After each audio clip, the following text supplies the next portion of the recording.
वाहन पासिंग विलंबासाठी परिवहन विभागाकडून प्रतिदिन 50 रुपयांचा दंड आकारला जातोय।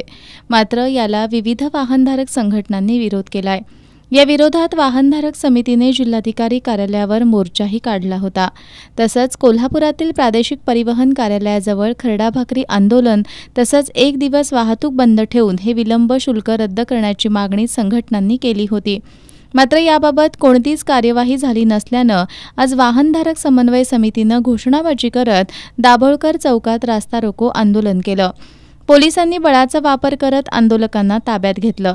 जोपर्यंत दंड रद्द होत नाही तोपर्यंत हे आंदोलन सुरूच राहणार असा इशारा वाहनधारक समन्वय समितीनं दिलाय। तरी महाराष्ट्र शासनाने जागा व्हावं आणि खास करून कोल्हापूर जिल्ह्यातल्या सर्व आमदारांनी या विधानसभेत हा प्रश्न मांडावा।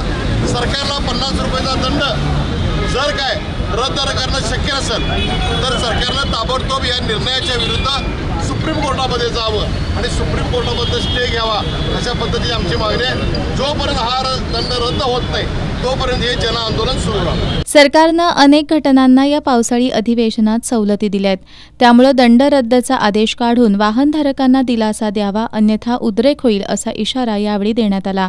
की हे रिक्षावाले मुख्यमंत्री असलेलं सरकार आहे, या सरकारला विनंती आहे की त्यांनी आम्हाला काही दिलं नाही हे मान्य आहे, पण आमच्याकडनं निदान काही घेऊ नका, नाहीतर या वाहनधारकांचा उद्रेक होईल। आंदोलनात संजय पवार, चंद्रकांत भोसले, राजू जाधव, अविनाश दिंडे, दिलदार मुजावर, अतुल पवार, मोहन बागडी, राहुल पवार, ईश्वर चन्नी, रेहान मुजावर, विठ्ठल जानकर, विजय जेथे, सागर ओतारी, भास्कर भोसले, मिलिंद सुतार, अरुण घोरपडे, शिवाजी पाटील, पोपट रेडेकर, संजय पाटील, महेश वासुदेव, संभाजी माने, निखिल पवार यांच्यासह रिक्षा, टॅक्सी, लक्झरी बसेस वाहनधारक मोठ्या संख्येनं सहभागी झाले होते।